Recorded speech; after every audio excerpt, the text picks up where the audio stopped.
Bien, entonces comencemos y lo primero es decirles que esta pequeña presentación que les voy a dar y la discusión que tengamos alrededor de esta presentación, lo que pretende en el fondo es dar mi visión o la visión de nuestro grupo de cómo se está llevando a cabo la gestión del agua y cómo creemos nosotros que debería llevarse adelante esta gestión. Mi visión es la visión de una persona que no es formada en los temas del agua ni en el tema de la agricultura, soy ingeniero eléctrico, pero ya llevo más de 20 años trabajando en una facultad de ingeniería agrícola, así que algo se me ha quedado pegado en la piel, digamos, en cuanto a la problemática y a las temáticas que se desarrollan en este aspecto.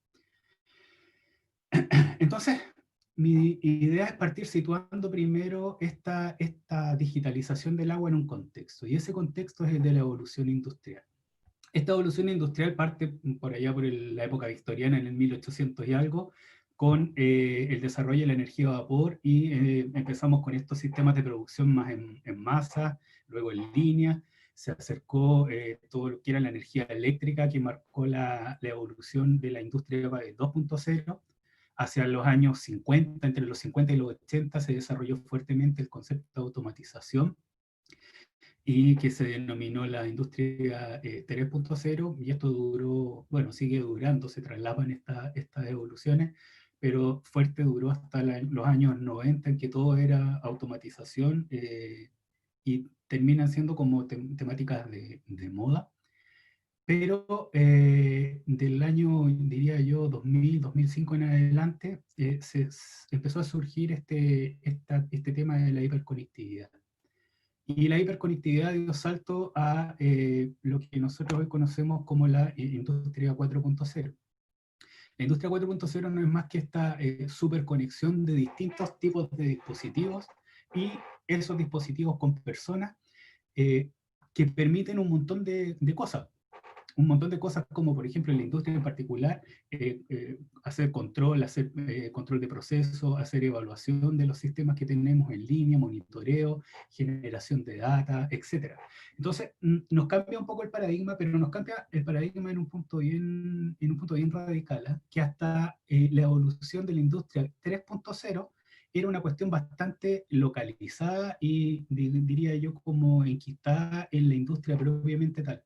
Cuando pasamos a esta industria 4.0, en que tenemos sistemas hiperconectados, empezamos un poco es una palabra que voy a repetir más adelante varias veces, que es a democratizar el conocimiento, de democratizar la data, ¿ya? Y eso tiene un impacto súper fuerte, no solo en la industria, sino que en otros aspectos de la vida también, y lo vamos a tocar un poquito más adelante.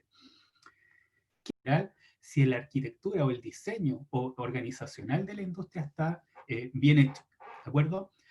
Esto puede sonar súper lejos, pero si lo llevamos digamos, al día a día, encontré esta transparencia, que ahí está la fuente, digamos, y que me pareció súper decidora. ¿Ya?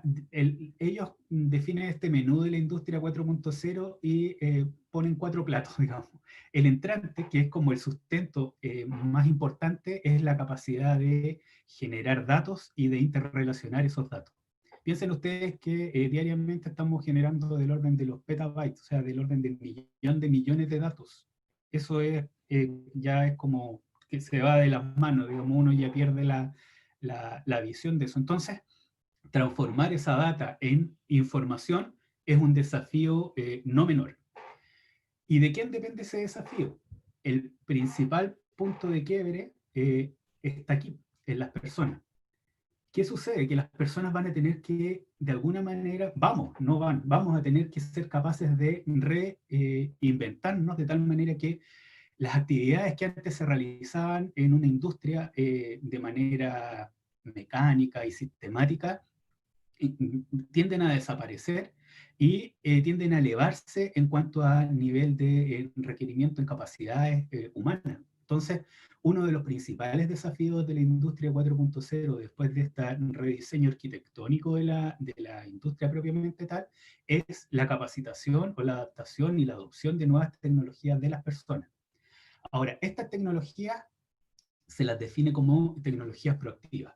Entonces, las tecnologías de la información y la comunicación, eso significa TIC, deberían entonces tener esa capacidad de capturar estos datos, de procesar estos datos y de entregarnos a nosotros como usuarios, como personas, información y evitarnos todo este trabajo tedioso de la analítica, de la captura de la analítica, que esto se haga de manera automática y que ellos de alguna manera, estos sistemas sean capaces de entregarnos con, aquí dice, velocidad, resultados que tengan claridad, relevancia, y puse aquí una palabra que ellos la decían y yo no estoy tan seguro de compartir lo que es certeza. Y aquí nos podemos detener un poquito en este concepto de certeza. Le pedimos en general, y ahora más que nunca está de moda esto de que a la ciencia le pedimos certeza. Y eso es un desafío no menor. Yo personalmente no le pido certeza a nadie. Y cuando veo que alguien tiene muchas certezas, prefiero arrancarme. El que tiene las certezas es el que tiene las verdades. Y yo creo que aquí, cuando tenemos data y tenemos información, lo que tenemos son interpretaciones de esos contextos. Y podemos discutir nuestras interpretaciones, ¿de acuerdo? Pero no exigirle certeza a la ciencia. La ciencia en general funciona y nace desde la incerteza. Si tuviésemos certeza, la ciencia no existiría. Es donde en los rebotes, en las fallas, es en las caídas, es donde generamos el conocimiento. Entonces, pedirle certeza a estos sistemas también me parece un poco mucho, y por eso lo puse en azul.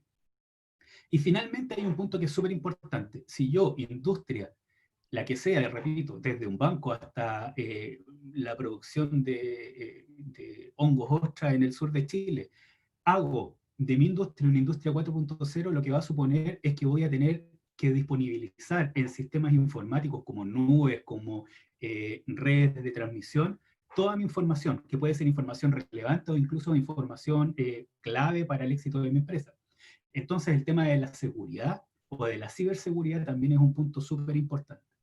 Y a partir de estos 4 platos que propone este menú de la industria 4.0, se puede de alguna manera sustentar este concepto que viene ya desarrollándose desde el año, diría yo, 2016, que fue que se declaró, no lo había dicho, pero se declaró este concepto de industria 4.0 en Alemania desde una perspectiva puramente productivista, ¿de acuerdo? O sea, este concepto está pensado para la industria. ¿Ok?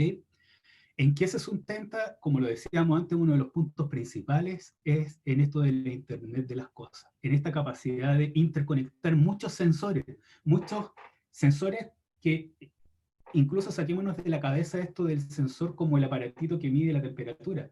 Yo con mi Twitter en el teléfono soy un sensor. Estoy entregando un input a un sistema y ese input lo mastica y saca información a partir de lo que yo estoy integrando. Entonces, pensemos en sensores como todo lo que está interconectado a este sistema. Y si ese sistema tiene la capacidad de tener esta conexión máquina a máquina, o sea, mi teléfono se conecta automáticamente a una red que transmite y que almacena esa información y que es posible después procesarla, la verdad que voy a tener este concepto de Internet de las cosas. Ahora, este concepto es potentísimo porque desde aquí es donde empezamos a generar todos estos petabytes, estos millones de datos al día.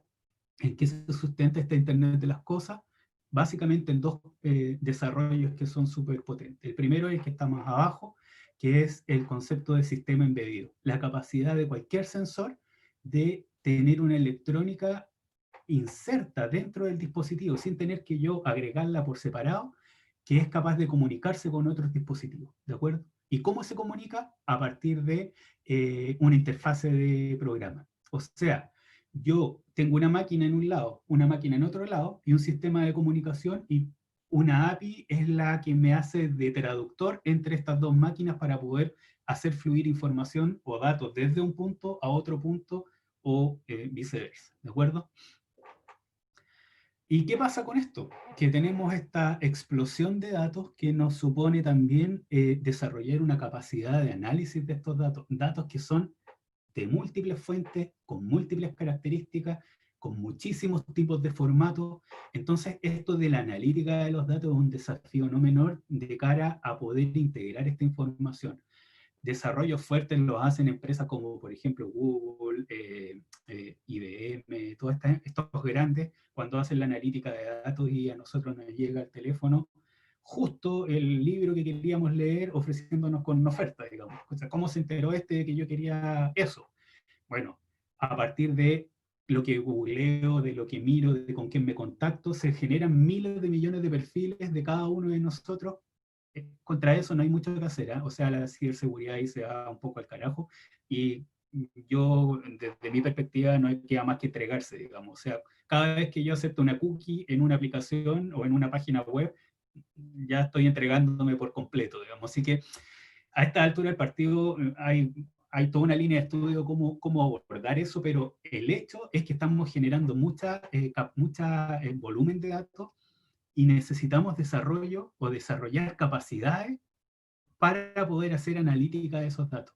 Estamos hablando de generar nuevos perfiles de profesionales, nuevos perfiles de técnicos, nuevos perfiles de investigadores que vayan orientados a esto. ¿Por qué? Porque así como el decano planteaba que el agua es una cuestión transversal, la data es más transversal aún, ¿no? O sea, la data está en todos lados y tener la capacidad de analizarlo hace la diferencia.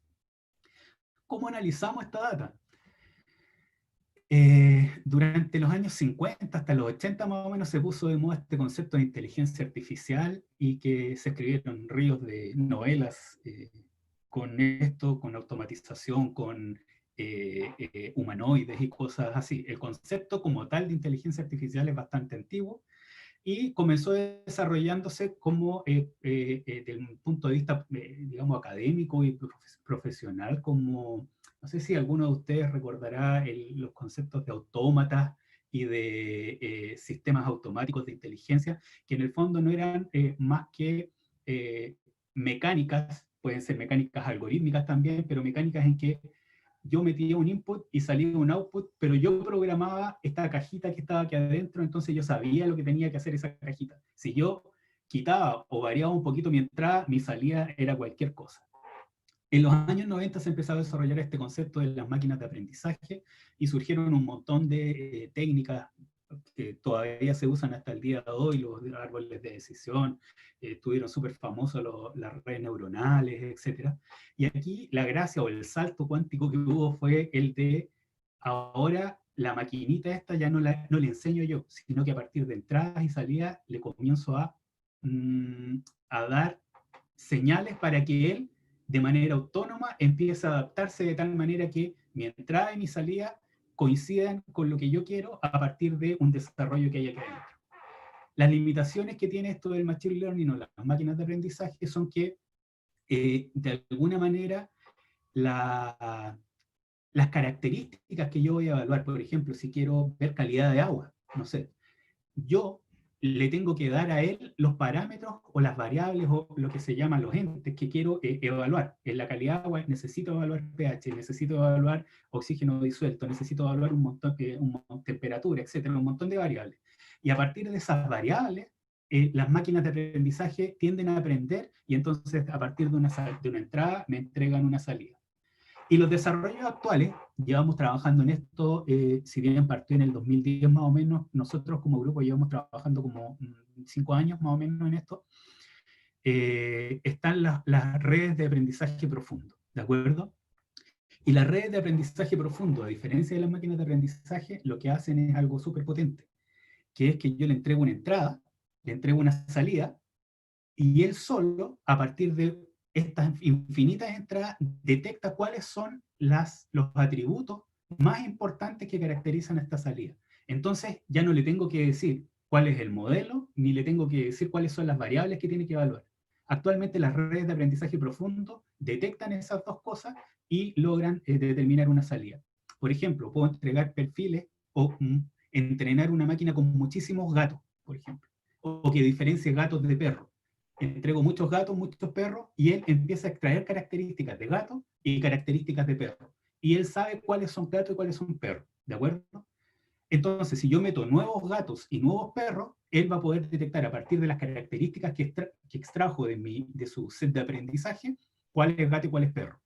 La limitación que tenemos hasta el día de hoy, y ese es nuestro estado del arte, es que si yo le pongo un león, no me va a decir que es león, sino que va a tratar de encajarlo en gato o en perro, ¿de acuerdo? Entonces, es ahí donde estamos ahora. Por lo tanto, tampoco es que sean unas máquinas tan súper sofisticadas que nos van a sacar de la órbita, todavía no por lo menos. Lo que sí va a pasar es que cierto tipo de trabajos van a dejar de existir y vamos a tener que de alguna manera reconvertir y reinventar a estas personas en un nivel más alto, en un nivel más alto. O sea, antes el señor que a lo mejor llenaba un Excel, ahora ya no sirve que llene un Excel, sino que tiene que hacer analítica sobre los datos que genera una base de datos. Entonces hay un pasito superior, digamos. Pero eso ha sucedido toda la vida. Eso, o sea, en toda la evolución industrial pasamos del señor que tiraba la carreta, ahora se tira con máquina a vapor. Después que la electricidad. Entonces, siempre ha habido en el fondo, ir incrementando el nivel de sofisticación y de especialización de los potenciales usuarios. ¿Cómo hacemos esto? ¿Cómo hacemos esto que les estoy contando de esta industria 4.0? Hay una arquitectura que es súper interesante y que define un concepto que es el del ciberespacio, ¿de acuerdo? Esto que suena medio exótico, no es más el ciberespacio que yo creo que aquí queda relativamente claro. Tenemos un espacio físico que es donde estamos nosotros con nuestros dispositivos y hay un ciberespacio que es donde fluye la información, ¿de acuerdo? Entonces se generan estas dos capas y como capa intermedia tenemos esta red de conexión.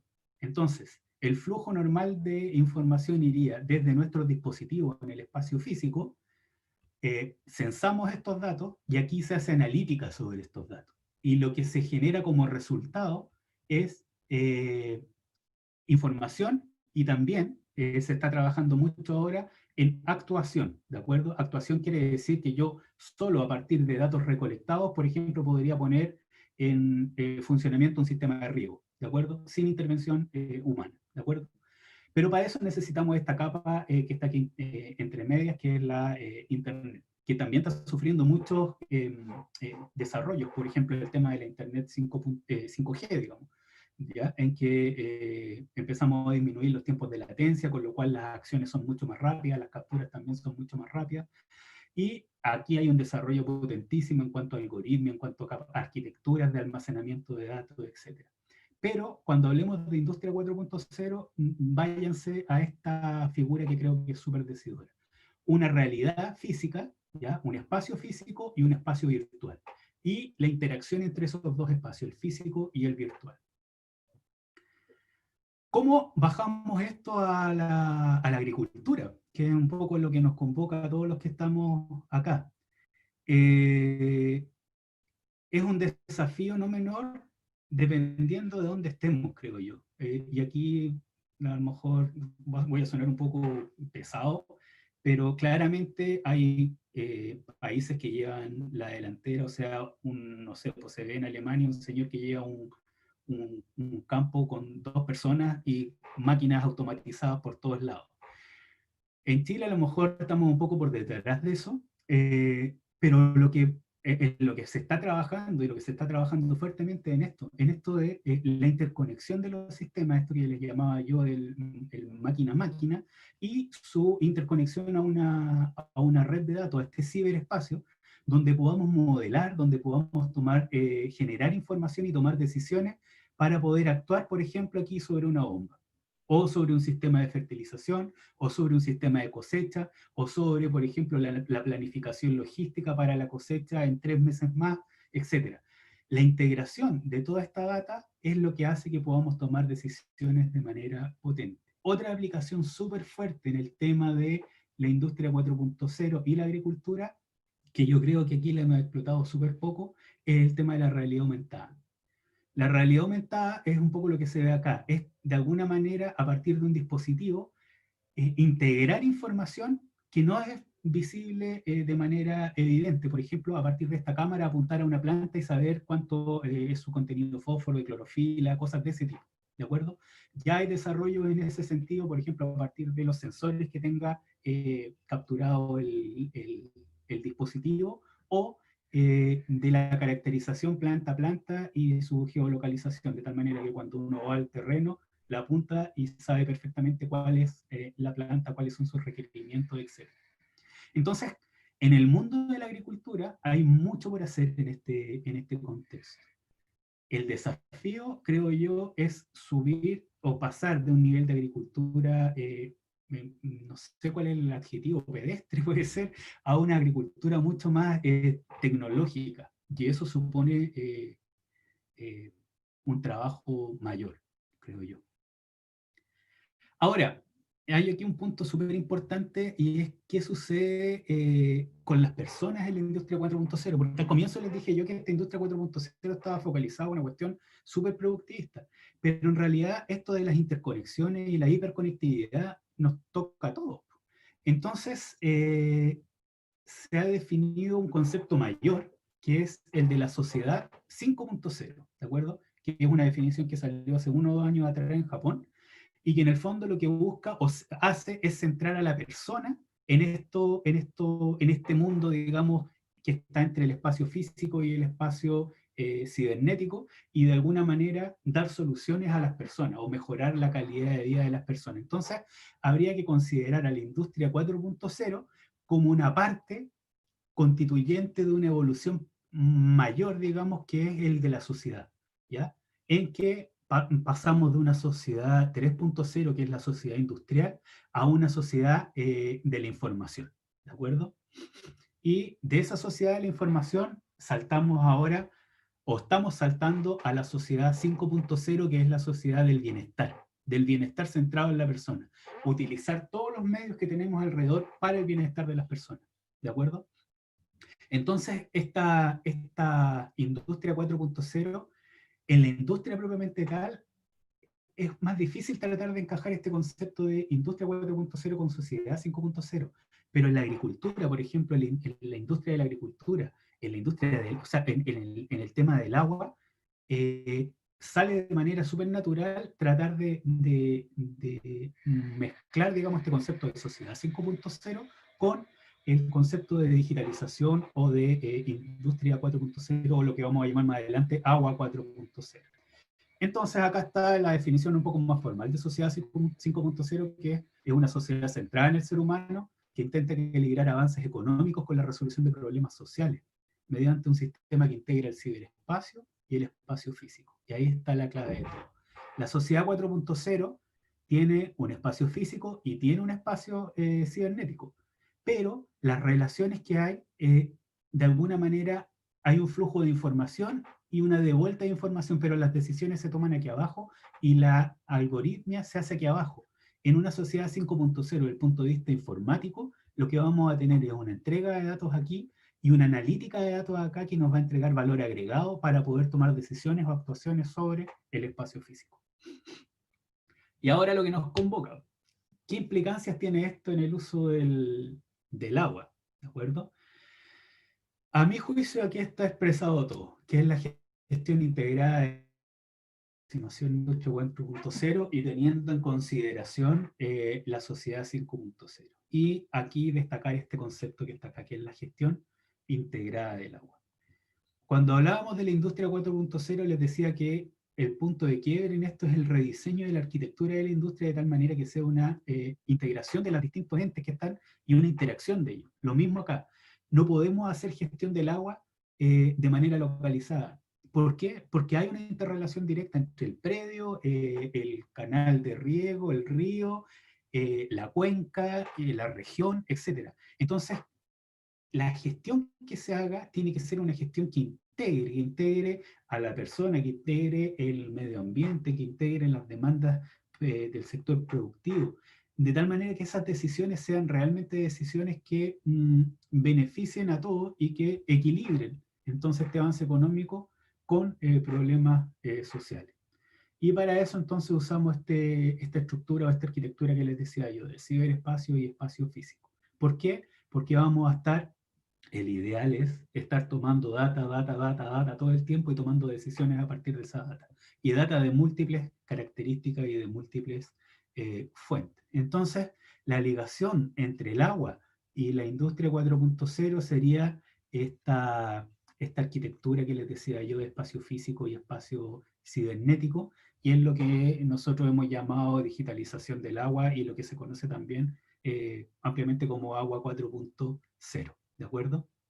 Entonces, las características principales son la capacidad de relacionarse con los objetos físicos para monitorizar y controlar, y la utilización de información disponible en el mundo virtual, pudiendo tener algunos casos capacidades de aprender y evolucionar a partir de la inteligencia artificial y todas sus derivaciones que ha tenido en el tiempo. Y llegamos a este concepto entonces de agua 4.0, donde tenemos modelación, tenemos data, tenemos almacenamiento, tenemos big data, tenemos toda la, digamos, la mezcla que habíamos comentado anteriormente. Y aquí entonces definiríamos qué necesitamos para tener un agua 4.0 o una digitalización del agua. Lo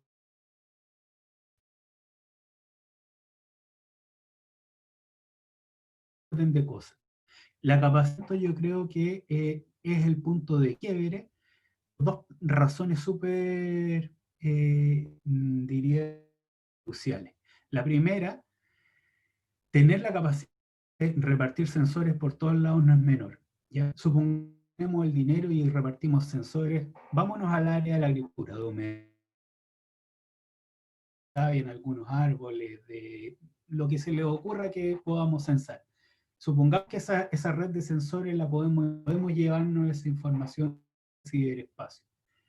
Hay un punto mucho más abajo de eso y que no es menor y que suele pasar. FONDEF, FONDECID y todos estos fondos nacionales financiar muchas de estas cosas, pero las financian, por ejemplo, en 2, 3 meses, perdón, 2, 3 años. Y al final de esos 3 años, la red de sensores que nos quedó súper bonita, queda tirada porque nadie la mantiene, nadie la administra. Y ahí quedó. Entonces, yo no sé la de sensores tirados. Si hiciésemos un cementerio de sensores, yo creo que tendríamos medio de Chile ocupado, porque la verdad que los esfuerzos que se hacen en censar son grandes, pero la capacidad que tenemos de gestionar y de sustentar esta red de sensores de todo orden, estoy hablando, es súper poco, está súper poco desarrollada, por ejemplo, a diferencia de las industrias más dedicadas o más digamos, de nicho, yo que sé, la minería, por ejemplo.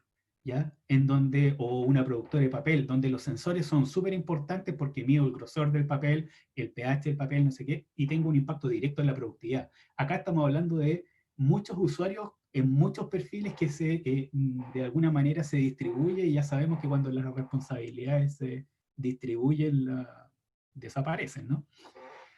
Otro punto importante entonces es a partir de esos sensores, lo que les decía yo, generar esta red de monitoreo. Generar una red de monitoreo, instrumentarla, requiere entonces de este sustento base que es un financiamiento serio, un financiamiento serio que nos pueda dar sustento en el largo plazo.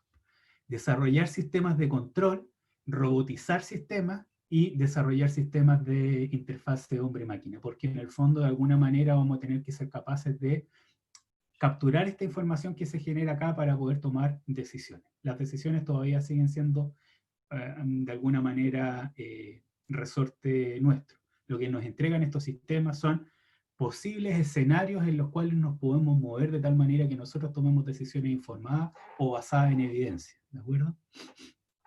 ¿Qué nos permite esto? Por ejemplo, en el agua, nos permitiría este concepto de industria 4.0, agua 4.0 y sociedad 5.0, ya no hacer una gestión, digamos, de repartija del agua, sino que una gestión integradora del agua y una gestión en que todos estemos bastante de acuerdo en cómo vamos a hacer uso de esta agua, ¿de acuerdo?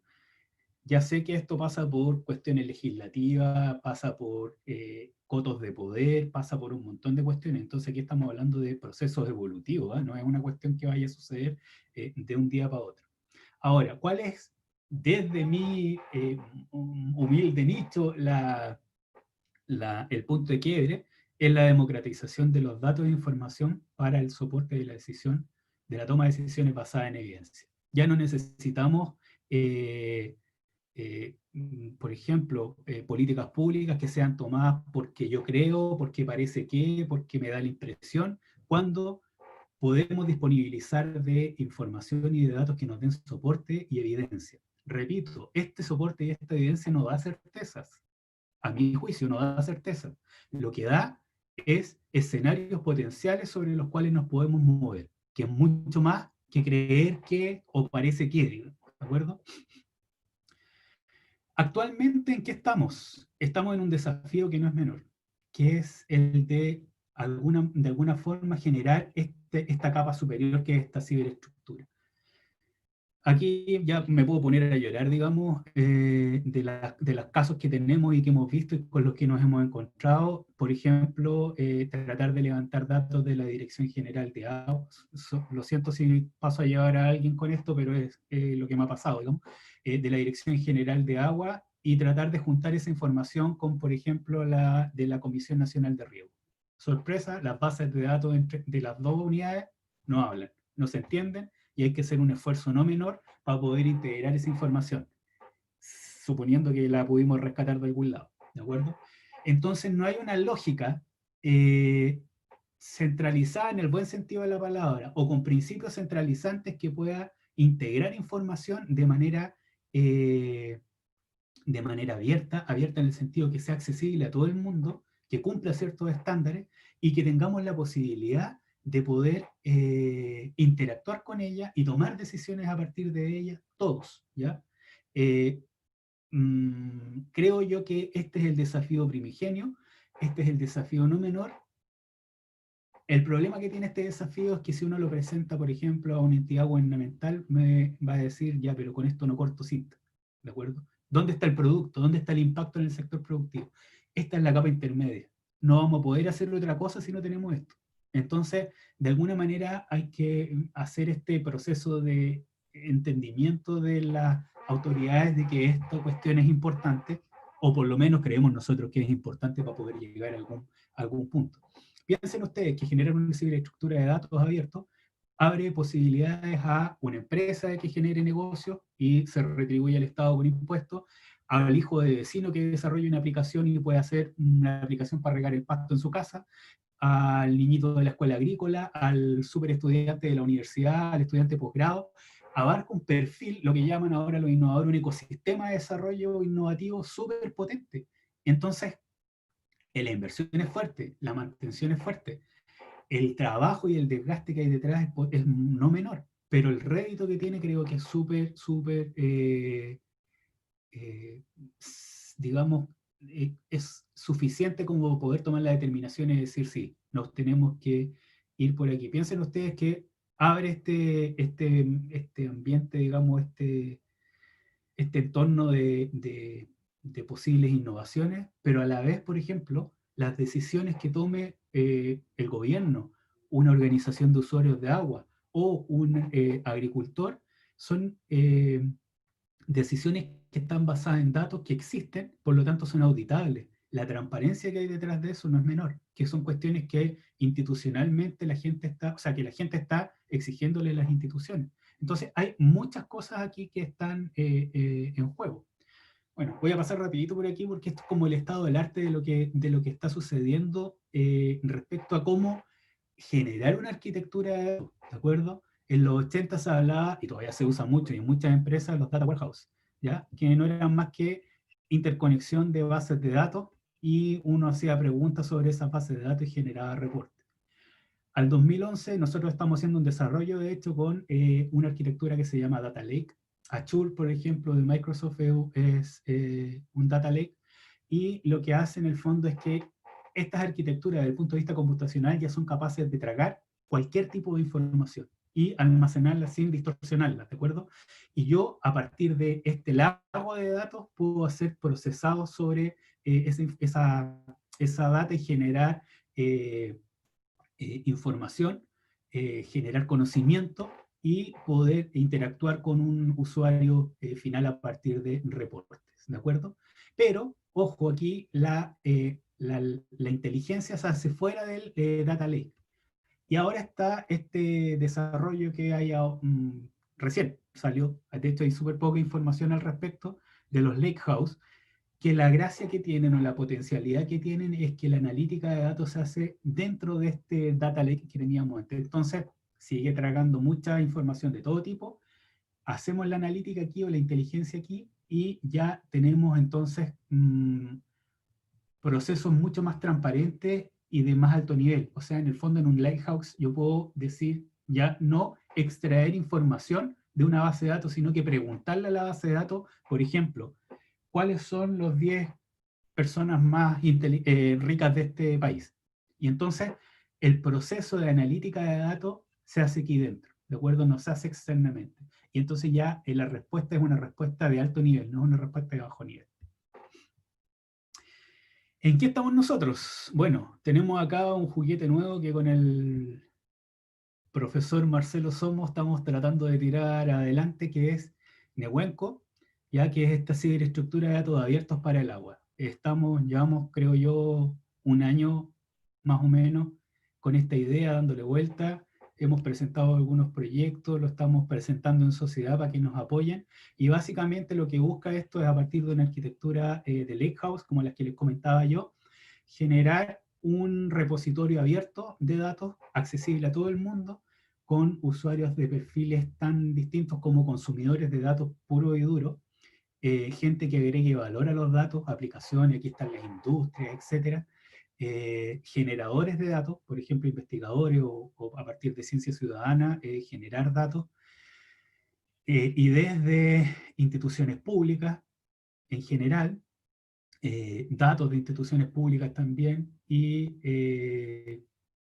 a partir de otras plataformas que se hayan desarrollado y de alguna manera centralizar en un solo ente la información de agua que exista desde el punto de vista hidrológico, nival, cauces de río, lago, calidad de agua, etc. Bien ambicioso el proyecto que tenemos, pero apunta a esto que les decía yo, que es desarrollar en una primera instancia esta capa que no es tan sexy de vender, pero que la necesitamos, y que esta ciberespacio para poder interactuar con el espacio físico. Otro desarrollo que tenemos es el de H2Org, ¿ya? Que lo que busca es tratar de hacer, bueno, está orientado a organizaciones de usuarios de agua, y en este incierto mundo del cambio climático, de la variabilidad climática, intenta dar soporte a la toma de decisiones para la asignación de agua en las organizaciones de usuarios, y básicamente esta asignación de agua no es no es una certeza.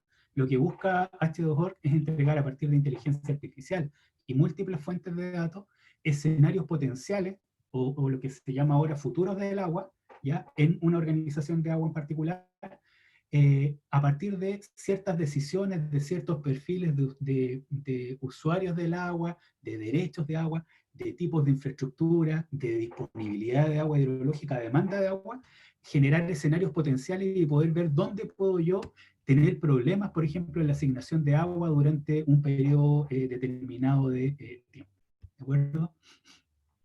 H2Org entonces es una mezcla de información basada en agua y analítica a partir de inteligencia artificial que me permita tomar decisiones basadas en evidencia, de cómo hago esta distribución de agua, si tengo que hacer o no nueva infraestructura, bueno, el caso que estamos trabajando ahora, que es este que está aquí, la Junta de Vigilancia del Río Longaví, es un caso especial porque tiene un embalse. Entonces, por ejemplo, la pregunta es, ¿cuándo tengo que abrir o cuándo no tengo que abrir el embalse? ¿O por cuánto tiempo? Y cosas como esa debería ser capaz, estamos desarrollando este trabajo, y debería ser capaz de contestar ese tipo de preguntas. Insisto, no pretende abrir o no abrir la compuerta del embalse, lo que pretende es mostrarle escenario a un directorio, a una persona, a los tomadores de decisiones, para que ellos, a partir de estos potenciales escenarios, decidan, ¿de acuerdo? No estamos reemplazando al directorio.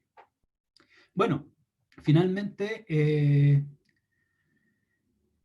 los nuevos retos a los que se enfrenta la gestión del agua pasan por, dice, la incorporación de innovaciones tecnológicas. Como conclusión, sensores inteligentes, blockchain, inteligencia artificial, ciberespacio, todas esas palabras van a ser recurrentes, no solo en la industria, sino que también en el ámbito agrícola, espero yo que más pronto que tarde. Otra cosa que creo yo que no tenemos que perder de vista, sobre todo en el ámbito en el que trabajamos, que es en el ámbito del agua, la agricultura, el medio ambiente, es que esta industria 4.0 y el agua 4.0 tiene que tener una ligación súper fuerte con el concepto este de sociedad 5.0, que busque de alguna manera bienestar, ¿de acuerdo? Otra cosa importante es que todos estos desarrollos de Industria 4.0, si bien están orientados, incluso el concepto de agua 4.0 estaba más bien orientado a temas urbanos, a temas industriales. Por ejemplo, el agua 4.0 nació muy centrado en el tema de la distribución urbana de agua, ¿de acuerdo? Creo yo, por ejemplo, solo con el hecho de que el 80% del agua la consume la agricultura, trabajar en este tipo de conceptos desde el punto de vista agrícola va a tener un impacto súper grande en el aprovechamiento del agua. Entonces, la invitación es a tener esto, mucho dato, mucho monitoreo, usar la experiencia actual de los agricultores de tal manera de poder hacer una analítica y poder hacer un uso inteligente del agua en la agricultura.